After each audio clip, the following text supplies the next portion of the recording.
Hello everyone and welcome to today's question on the Ask the Artist series. And today the question is, how do I write a really good About Me page and a killer bio? Well look, this is something that's really important if you've got any kind of online presence. I know for me that my About Me page is the fourth most visited page on my entire website. So it makes sense to try and get this as good as you possibly can. So I'm going to give you a few takeaways and tips that I think work really well. Now bear in mind when you have a bio or you talk about yourself, it's about you and you've got a very small window to be able to get information across to people that you want to. So you need to keep it short, sweet and to the point.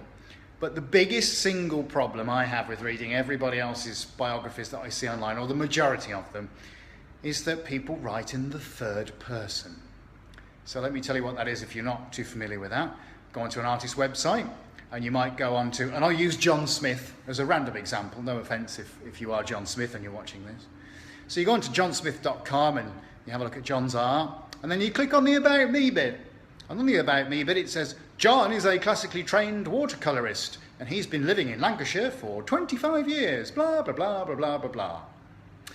Why is John talking in a third person, as if somebody else is describing him?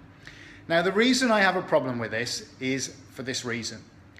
When we converse with each other as individuals, we don't talk like that. So you and I are talking, and we're just talking openly, one person to another. Hi, how are you? Yeah, I'm fine, thank you. We converse with each other as human beings in the first person. We don't talk about ourselves in the third person when you're having a conversation with somebody. What you do is incredibly personal. Your art is incredibly personal, and you'll be a great person to talk about that with. So don't alienate yourself, don't cut yourself off, and don't put yourself on a pedestal by talking in the third person, because it just doesn't work. If you've been taught that that's the way to do it, then just don't. Just don't do it. Go back and write it in the first person. So if you're John Smith and you're the watercolourist, go and change your bio to say, hi, I'm John. I am a watercolour artist. Okay, great. Right, that's the first bit. I live in Lancashire and I've been doing this for 25 years because I absolutely love it. Okay, brilliant. Then you might want to go into some other information. But instantly, all the barriers have been broken down. You're showing off your art to the world, so surely you'd want to talk about it as if it's you talking directly to the person reading it. So lose the third person. It just doesn't work.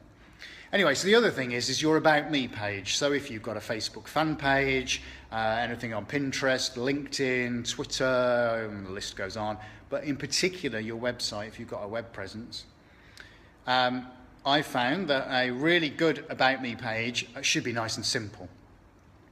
So if you're going to talk about yourself, do it in small chunks. A little bit about what you do, how you do it, why you do it.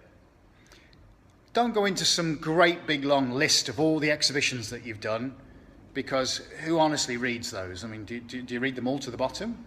I don't. Is that important if you're looking to buy a painting or a piece of art? Is it that important? It might be if you're a gallery looking for artists, fine. But then if you want to make that information available, put it into a Word document or a PDF and let somebody download it from a link. Nice and simple. So on your About Me page, make it punchy.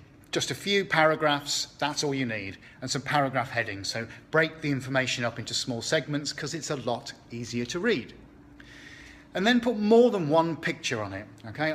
Believe it or not, these days I even see art bios and About Me pages, and there is no picture anywhere on the website of the artist. Okay, I'm a little bit disappointed by that. If I mention David Beckham or Elton John, everybody knows probably what they look like. Why? Because of the pictures.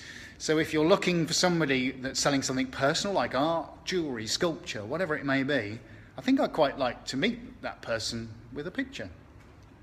So put some pictures on, and I don't just mean one of you sat at your easel or sculpting, but smile on something, if you're happy about what you do, you're obviously very passionate about being a creative, so smile, show something where you're happy doing what you're doing. Some behind the scenes stuff, maybe your art studio and maybe pictures of you doing something, so half a dozen pictures on the page helps engage your audience, and that's what this is about. This is about breaking down those barriers between what somebody's looking at and you. And that's the whole point. This is about you. Your art is about you. So your biography and your About Me page should be about you. So write it honestly, be genuine, and be authentic about it, and write about you. It's fine. You don't have to sit there and talk to somebody about it, but you can be very structured and very careful with your words. You might also want to have some share buttons at the bottom of your page so that if someone really likes your bio, they can send it to somebody and go, hey, look at this person. I've just found their art and it is awesome, and they sound like they're really nice.